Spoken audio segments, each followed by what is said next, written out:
Groundwater. Before I start, any question? No question. भूमिगत जल बोलते हैं इसको, ग्राउंड वाटर को. Here the interest is not on groundwater as a resource. आज जो कुछ हम पढ़ रहे हैं वहां पर हमारा ग्राउंड वाटर एक रिसोर्स के रूप में इसके बारे में नहीं पढ़ रहे होंगे. हमारा इंटरेस्ट यहाँ पर ground water as a resource नहीं है. Our focus is on the work of ground water in the erosion of land masses and evolution of land forms. हमारा जो फोकस रहेगा वो ग्राउंड वाटर के रोल के ऊपर रहेगा कि उस ग्राउंड वाटर का इरोजन में क्या रोल है और लैंड मासेस के लैंड फॉर्म्स के रिफॉर्म इवोल्यूशन में इसका क्या रोल है. ये हमारा इंटरेस्ट रहेगा. हम पढ़ेंगे ग्राउंड वाटर को कि लैंड मास के इरोजन में वो क्या काम करता है और लैंड फॉर्म्स के इवोल्यूशन में वो क्या काम करता है. The surface water percolates well when the rocks are permeable.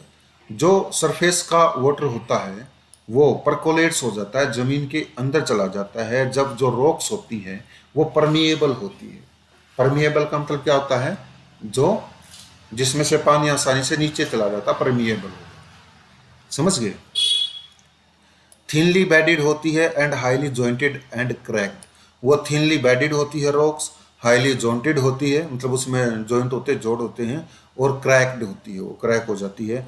After vertically going down to some depth. जब पानी वर्टिकली थोड़ी सी गहराई तक चला जाता है, the water under the ground flows horizontally through the bedding planes. जो पानी है वो हॉरिजॉन्टली बेडिंग प्लेन से होकर के बहना शुरू कर देता है.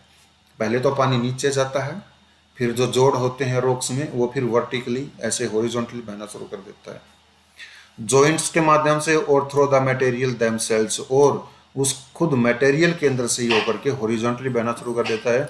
It is this downward and horizontal movement ही है, डाउनवर्ड और हॉरिजॉन्टल मूवमेंट ही है ऑफ वाटर की which causes the rocks to erode. जो चट्टान के इरोड होने का, इरोजन होने का कारण बनता है. फिजिकल और mechanical removal of materials by moving groundwater is insignificant in developing landforms. Landforms का विकास करने में जो ग्राउंड वाटर है उसका मटेरियल्स को मैकेनिकल और फिजिकली जो मटेरियल्स का रिमूवल है उसमें उसका जो रोल होता है महत्वपूर्ण होता है. मटेरियल्स को रिमूव नहीं करता ग्राउंड वाटर जनरली, ठीक है, बहुत ही कम करता है. दैट्स वाई इसीलिए the result of the work of ground water can not be seen in all types of rocks. इसीलिए सभी प्रकार के चट्टानों में जो ग्राउंड वाटर का काम होता है, भूमिगत जल का जो काम होता है, वो सभी प्रकार के चट्टानों में नहीं देखा जा सकता. But in rocks limestone and or dolomites rich in carbon calcium carbonate.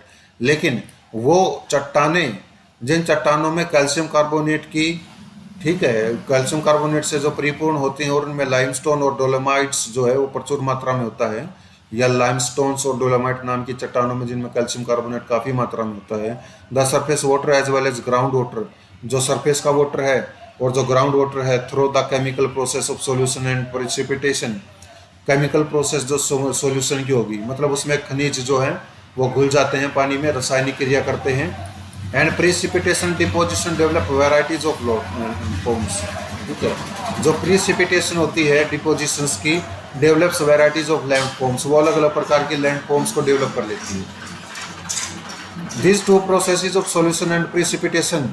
ये सॉल्यूशन की और प्रेसिपिटेशन की जो दो प्रकार की क्रियाएं हैं are active in limestones and dolomites occurring either exclusively or interbedded with other rocks. ये दोनों विशेष रूप से क्रियाएं करती हैं लाइमस्टोन्स और डोलोमाइट्स में, या फिर वो इंटरबेडेड होती हैं विद अदर रॉक्स, या दूसरे चट्टानों के साथ में उनका जो तल होता है वो इंटरबेडेड होता है. एनी लाइमस्टोन और डोलोमाइटिक रीजन. कोई भी लाइमस्टोन का डोलोमाइटिक रीजन मतलब उस रीजन में जिसमें लाइमस्टोन चट्टान हो या डोलोमाइटिक चट्टान हो. Showing typical landforms. अगर वो विशेष प्रकार की लैंडफॉर्म्स को, भू प्रकार को दिखा रही हैं, produced by the action of ground water. जो ग्राउंड वाटर के एक्शंस के द्वारा प्रोड्यूस की गई है वो लैंडफॉर्म्स दिखा रही हैं through the process of solution, solution की प्रोसेस के माध्यम से, एंड डिपोजिशन या डिपोजिशन के माध्यम से. Karst karst topography. उसको कास्ट टोपोग्राफी कहा जाता है आफ्टर द टिपिकल टोपोग्राफी, जिसको टिपिकल टोपोग्राफी के नाम से बोला जाता है. Developed in limestone rocks of karst region. जो कास्ट रीजन की लाइमस्टोन रॉक्स में डेवलप हुई हैं in the Balkans adjacent to Adriatic Sea. Adriatic सीट्स जो सी है उसके पास जो बाल्कन्स पेनिनसुला है, उस बाल्कन पेनिनसुला के पास जो कास्ट रीजन है, उस प्रकार के कास्ट रीजन में जो टोपोग्राफी बनती है उसको हम कास्ट टोपोग्राफी बोलते हैं। समझ में आ गया? This is karst topography. The karst topography is also characterised by erosional and depositional landforms. जो कास्ट टोपोग्राफी है उसको इरोजनल और डिपोजिशनल लैंडफॉर्म्स के माध्यम से भी करेक्टराइज किया जा सकता है, उनकी विशेषताएं बताई जा सकती हैं। इरोजनल लैंडफॉर्म्स कौन सी होती हैं? बाल्कन पेनिनसुला कहाँ पर है?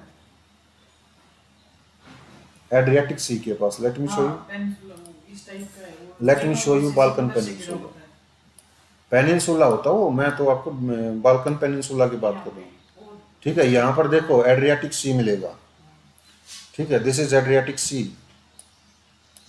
ठीक है, and this is Balkan peninsula जो तीन तरफ से पानी से घिरा था। Cyprus island, Cyprus island is यहाँ पर मिलेगा। ठीक है, पता चल गया एड्रियाटिक सी कहाँ पर है। इरोजनल लैंडफॉर्म्स, इरोजनल लैंडफॉर्म कौन सी है? देखो इसको, pools, sink holes, lapies and limestone pavements. इसके बारे में पढ़ेंगे कि पूल्स क्या होते हैं, सिंक होल्स क्या होते हैं, लैपीज क्या है, एंड लाइमस्टोन पेवमेंट्स क्या है। Small to medium size round to sub rounded shallow depressions called swallow holes from on the surface of limestone through solution. Limestone की मान लो कोई चट्टान है, उसके सरफेस पर पानी इकट्ठा हो जाता है, केमिकल रिएक्शन करता है, केमिकल रिएक्शन के माध्यम से छोटे छोटे उसमें डिप्रेशंस हो जाते हैं, उनको हम सिंक होल्स बोलते हैं। ठीक है, sink holes are very common in limestone karst areas. Karst areas में लाइमस्टोन में जो सिंक होल्स होते हैं बहुत ही कॉमन सी बात है। Sink hole is an opening more or less circular at the top and funnel shaped towards the bottom with sizes varying in area from a few square kilometer to a hectare and with depth from a less than half a meter to 30 meters or more। जो sink holes होते हैं वो एक opening होती है, मोर और less circular, वो circular भी हो सकती है या लेस सर्कुलर भी हो सकती है, सिंक होल्स होते हैं। ठीक है, और वो टॉप से जो होते हैं वो फनल शेप्ड होते हैं, फनल शेप्ड ऐसे होती है। ठीक है, वो टॉप से तो उनका जो आकार होता है वो चौड़ा होता है, लेकिन जैसे जैसे वो बॉटम की तरफ आ जाते हैं उनका जो एरिया होता है वो बहुत ही कम स्क्वायर मीटर में। ठीक है, मतलब फनल शेप्ड होते हैं, ऊपर से आकार बड़ा होता है, नीचे से तलहटी से उनका आकार बिल्कुल छोटा होता है सिंक होल्स का। ठीक है, और वो 1 हेक्टेयर तक भी हो सकते हैं। ठीक है, with a depth from less than half a metre to 30 metres or more. उनकी जो डेप्थ होती है वो आधे मीटर की भी हो सकती है और 30 मीटर या 30 मीटर से ज़्यादा की भी उनकी गहराई हो सकती है। ये सिंक होल्स होते हैं। Some of this form solely through solution action. इनमें से कुछ सिंक होल्स होते हैं वो पूर्णतया घुलनशील क्रिया के माध्यम से बनते हैं, सॉल्यूशन सिंक्स के माध्यम से बनते हैं, जब सॉल्यूशन उसमें हो जाता है पानी में। एंड अदर माइट स्टार्ट, और जो दूसरे सिंक होल्स होते हैं, कुछ ऐसे भी सिंक होल्स होते हैं जो एक सॉल्यूशन के रूप में स्टार्ट होते हैं। फॉर्म्स फर्स्ट, पहले वो बनते हैं। And if the bottom of a sink hole forms the roof, यदि सिंक होल्स की जो बॉटम है वो एक रूफ का निर्माण करती है, वो रूफ ऑफ ए वॉइड और केव अंडरग्राउंड, नीचे की जो गुफा होती है उसके रूफ का निर्माण वो कर सकती है। इट माइट कोलैप्स, यह जो रूफ होती है कोलैप्स कर हो सकती है, ढह सकती है। Living a large hole opening into a cave, जो एक बड़ा सा छेद छोड़ देती है, जो एक गुफा की ओपनिंग होती है। और a void below collapse sink, और एक वॉइड हो जाता है, मतलब एक खाली जगह हो जाती है। पहले तो क्या होगा कि पानी इकट्ठा हो जाएगा, केमिकल रिएक्शन होगा, केमिकल रिएक्शन के द्वारा जो पानी है वो नीचे की तरफ चला जाएगा, एक सिंक होल बन जाएगा। अगर वो सिंक होल एक केव की छत का काम कर रहा है तो धीरे धीरे सिंक होल बड़ा हो जाएगा और वो ढह जाएगा तो वो एक ओपनिंग छोड़ देगा, केव की ओपनिंग होगी जो। ठीक है, मतलब एक गुफा, ऐसा लगेगा ऊपर से देखने पे कि नीचे कोई गुफा है। क्वाइट ऑफन, काफी बार sink holes are covered up with soil mantle. जो सिंक होल्स होते हैं वो सोइल मेंटल के द्वारा कवर अप होते हैं। And appear as shallow water pools, वो कई बार शैलो वाटर पूल के रूप में अपीयर होते हैं। Anybody stepping over such pools would go down like it happens in quick Sands in desserts. ठीक है, कोई भी अगर उस ऐसे पुल के ऊपर पांव रखता है तो वो नीचे धंस जाता है, जैसा कि डेजर्ट्स की क्विक सेंड्स में होता है। The term doline is sometimes use to refer the collapse sinks. ठीक है, जो कोलैप्स सिंक होल जब कोलैप्स कर जाते हैं, कई बार उन कोलैप्स के लिए हम डोलाइन शब्द का प्रयोग करते हैं। समझ गए? सिंक होल है, ढह गया तो डोलाइन से हम उसको बोलेंगे। Solution sinks are more common than collapse sinks. जो सॉल्यूशन सिंक्स होते हैं वो कोलैप्स सिंक्स से ज्यादा कॉमन होते हैं। Quite often the surface run of simply goes down. प्राय काफी बार जो सरफेस है run of simply goes down, ठीक है, वो बह करके उसके ऊपर से पानी बहता रहेगा। जो सरफेस है वो धीरे धीरे क्या हो जाएगी, घिस घिस करके नीचे की ओर चली जाएगी। Down shallow and sink holes and flow as underground streams. ठीक है, और जो रन ऑफ है वो नीचे की ओर चला जाएगा शैलोज में। ठीक, और जो सिंक होल्स है सिंक होल्स में चला जाएगा, फिर सिंक होल्स बन जाएंगे and flow as underground streams. और जो पानी है वो अंडरग्राउंड स्ट्रीम्स के होकर के बहना शुरू कर देगा। पानी है, बह रहा है, केमिकल रिएक्शन होकर के सिंक होल हो गया, सिंक होल नीचे चला गया। अब वो जो पानी है अब वो नीचे चला जाएगा और वो अंडरग्राउंड स्ट्रीम्स के रूप में बहना शुरू कर देगा। खास टोपोग्राफी में ऐसा होता है। And re-emerge at a distance downstream through a cave opening. और एक थोड़ी सी दूर चलकर के केव की ओपनिंग होगी और उस ओपनिंग में से वो पानी फिर से री इमर्ज हो जाएगा। When sink holes and dolines join together because of slumping of material along their margins, जब सिंक होल्स और डोलाइंस उनके मार्जिन के पास मिल जाते हैं एक दूसरे से, जब उनके मार्जिन पे जो मटेरियल स्लम्प हो जाता है, ढह जाता है, और due to roof collapse of cave, या उन गुफाओं की जो रूफ है वो कोलैप्स हो जाती है, गिर जाती है।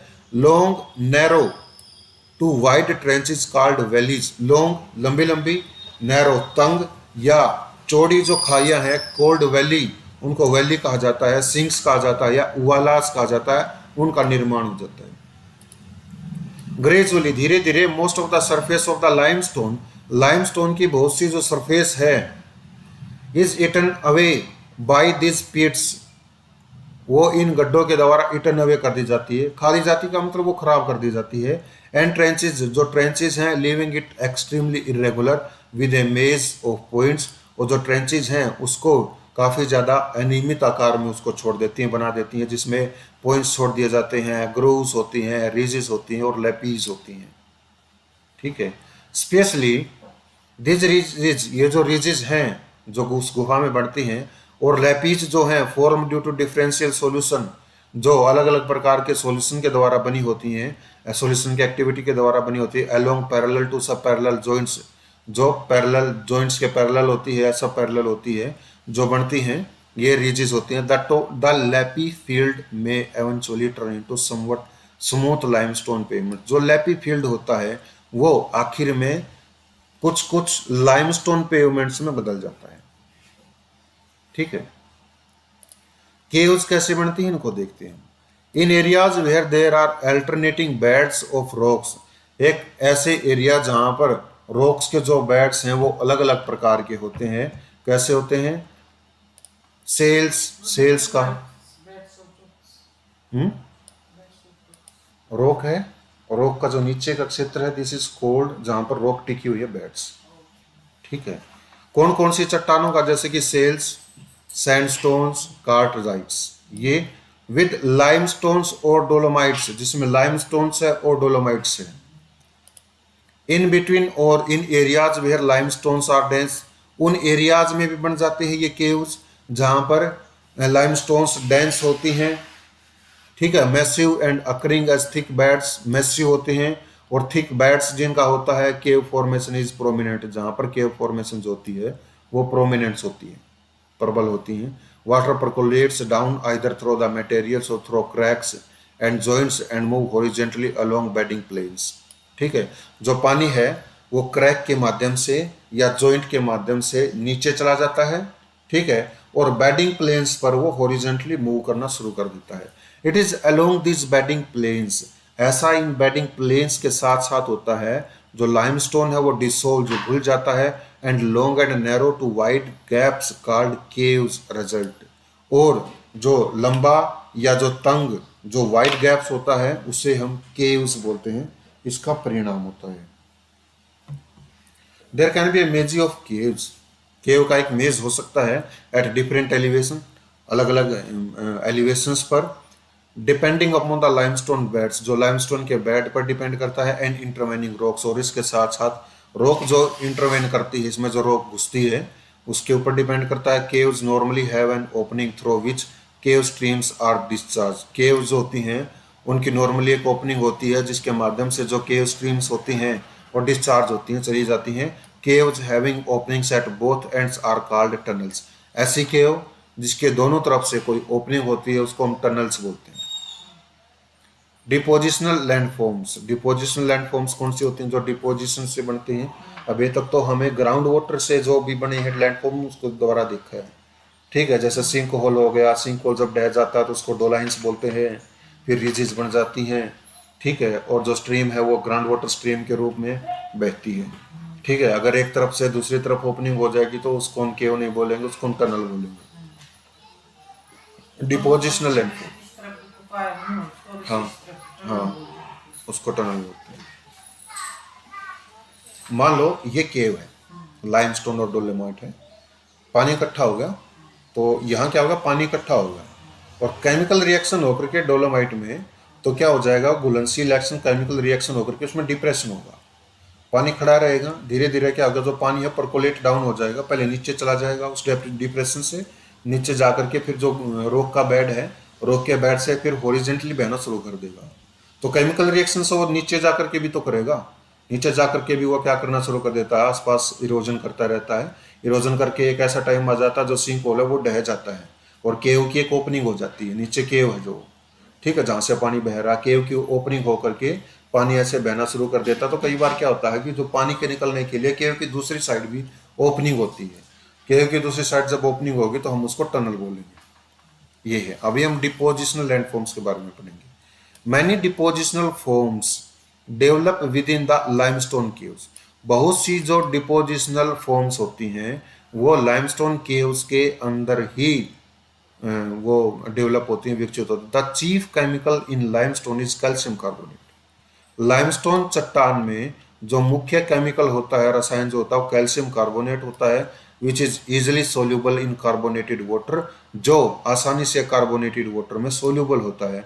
Carbon dioxide absorb rain water, क्योंकि कार्बन डाइऑक्साइड जब रेन वाटर को एब्जॉर्ब कर लेती है तो कार्बोनेटेड वाटर हो जाता है, ठीक है।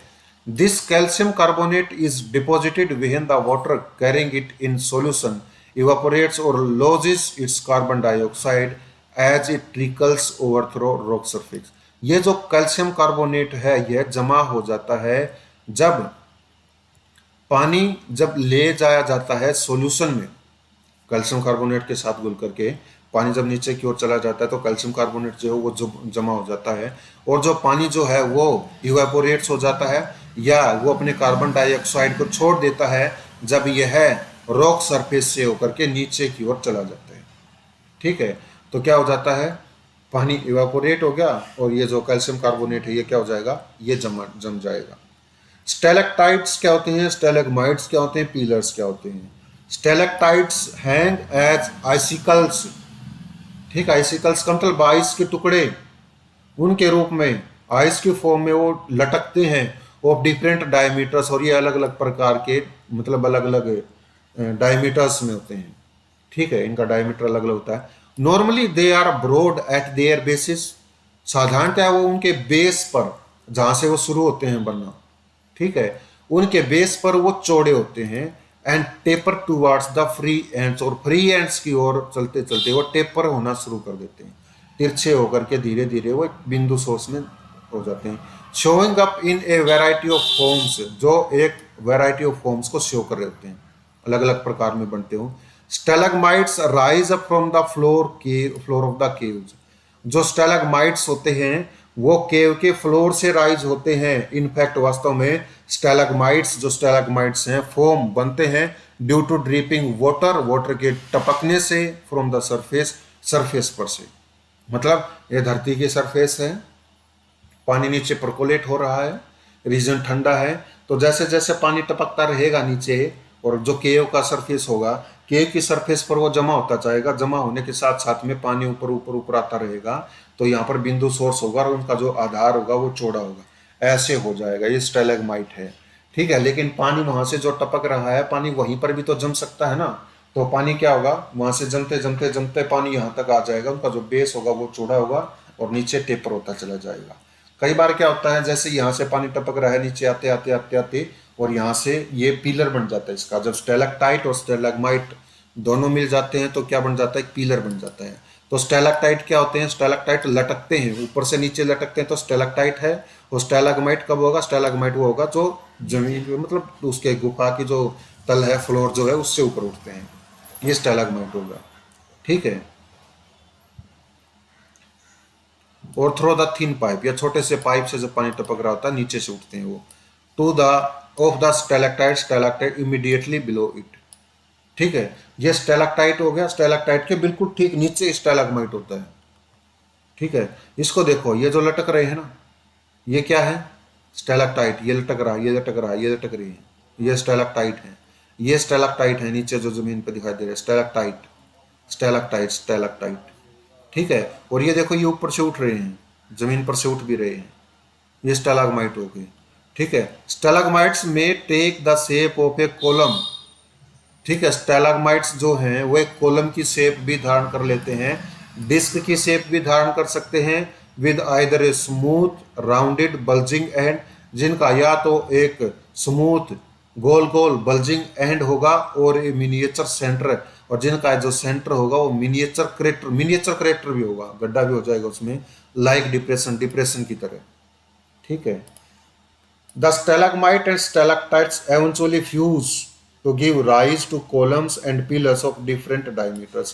स्टैलेक्टाइट और स्टैलेग्माइट्स दोनों आखिर में एक दूसरे से मिल जाते हैं और उनके मिलने के बाद कॉलम्स या पिलर्स अलग अलग डायमीटर्स के बन जाते हैं।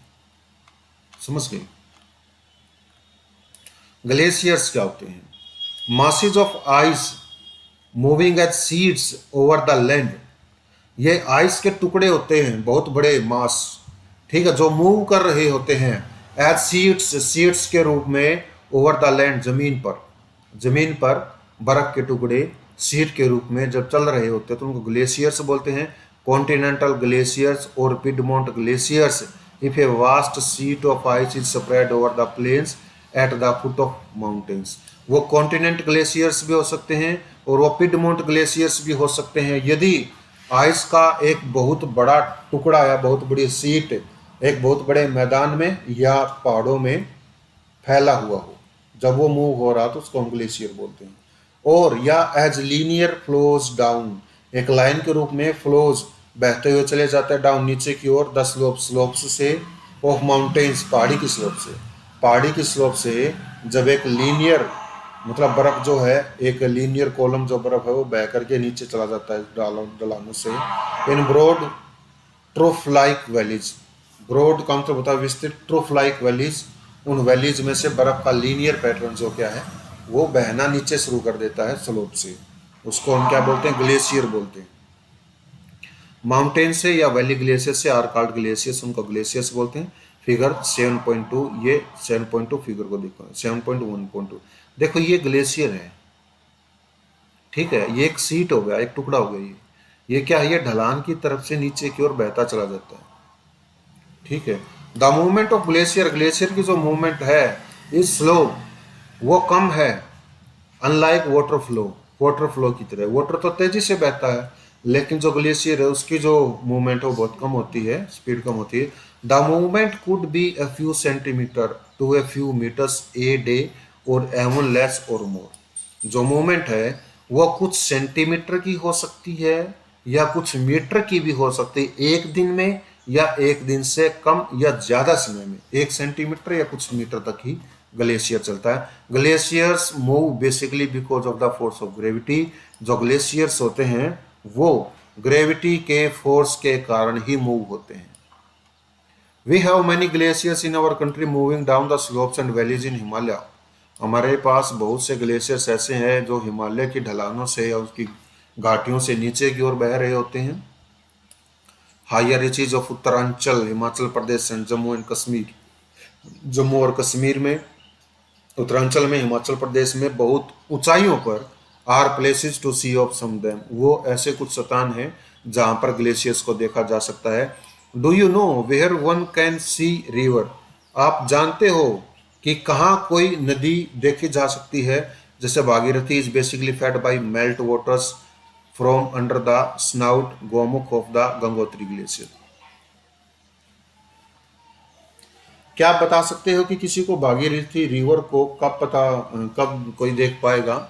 जब भागीरथी रिवर जो है, जो गोमुख है, गोमुख ग्लेशियर, गंगोत्री ग्लेशियर का जो गोमुख है, उसके द्वारा उसको फेड किया जाता है।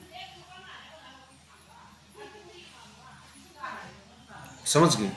गंगोत्री ग्लेशियर है, उसमें गोमुख नामक जगह है, गोमुख नामक जगह जो गोमुख जो पिघल रहा है, वहां से जो बेसिकली जो है वहां से भागीरथी रिवर ओरिजिनेट होती है।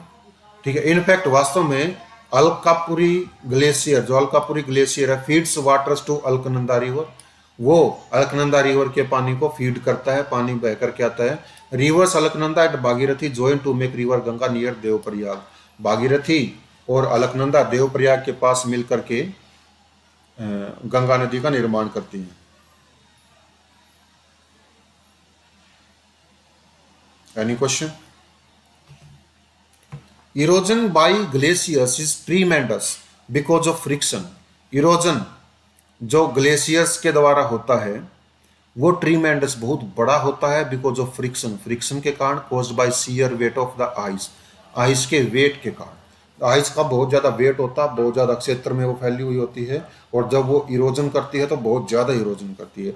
The material plucked from the land, जो मटेरियल है जो लैंड से प्लक्ड कर लिया जाता है, टूट जो जाता है बाय ग्लेशियर्स, ग्लेशियर्स के द्वारा, यूजुअली वो प्राय लार्ज साइज्ड एंगुलर ब्लॉक्स होते हैं, लार्ज साइज्ड, ठीक है, एंगुलर के रूप में ब्लॉक्स होते हैं, एंड फ्रेगमेंट्स, और फ्रेगमेंट्स के रूप में ब्लॉक होते हैं, get dragged along the floors और साइड्स ऑफ द वैलीज, वो वैली की साइड से या वैली के फ्लोर से उनको अपने साथ ड्रैग कर लिया जाता है, एंड कोज ग्रेट डैमेज, और वो काफी ज्यादा डैमेज का कारण बनते हैं through abrasion and plucking, abrasion के कारण और प्लकिंग के कारण। कोई question? Glaciers can cause significant damage to even unweathered rocks, जो ग्लेशियर्स हैं वो अनवेदर्ड रॉक्स पर भी काफी ज्यादा नुकसान पहुंचा सकते हैं, एंड कैन रिड्यूस, और रिड्यूस कर सकते हैं हाई माउंटेन्स को into low hills and plains, ऊंची ऊंची पहाड़ियों को छोटी छोटी नीची पहाड़ियों में और मैदानों में भी वो बदल सकते हैं। As glaciers continue to move, जैसे ग्लेशियर्स कंटिन्यू करते हैं मूव करना, चलना, डेब्रीज गेट्स रिमूव, जो डेब्रीज है वो रिमूव हो जाता है, हट जाता है, डिवाइड्स गेट लोअर, जो डिवाइड्स है, जो भाग है, जो दो, एक वैली ये है, एक वैली ये है, ठीक है, इनका जो डिवाइड है, ऊपर का जो एरिया जो है वो क्या होता है, वो लोवर्ड हो जाता है, एंड एवेंचुअली द स्लोप, और आखिर में जो स्लोप है is reduce to such an extent, वो स्लोप इतने एक्सटेंट तक कम हो जाती है that glaciers will stop moving living only a mass of flow, जो ग्लेशियर्स हैं वो मूविंग करना रोक देते हैं, बंद कर देते हैं, living only a mass of low hills, और एक छोटी नीची पहाड़ी को ही छोड़ देते हैं, vast outwash plains along with other depositional features, ठीक है, और जो ग्लेशियर्स हैं वो दूसरे डिपोजिशनल फीचर्स के साथ साथ एक बहुत बड़े प्लेन्स को भी अपने पीछे छोड़ देते हैं, मतलब पहाड़ी कहाँ चली गई हमें पता ही नहीं चलेगा, ग्लेशियर्स इतना नुकसान करते हैं। Figure 7.3 and 7.4 shows various glacial erosional and depositional forms described in the text, ठीक है, 7.3 फिगर्स हैं और 7.4 फिगर्स हैं, ये 7.13 फिगर्स हैं, ठीक है। इसमें क्या क्या बता रखा है कि जब ग्लेशियर ऊपर से होकर के आता है तो अपने साथ वो क्या क्या छोड़ता है, कर्क हो गया, कोल, हॉर्न, एरीट, हैंगिंग वैलीज, ठीक है, इरोजनल लैंडफॉर्म्स, इरोजनल लैंडफॉर्म्स, ठीक है, will be discussed tomorrow.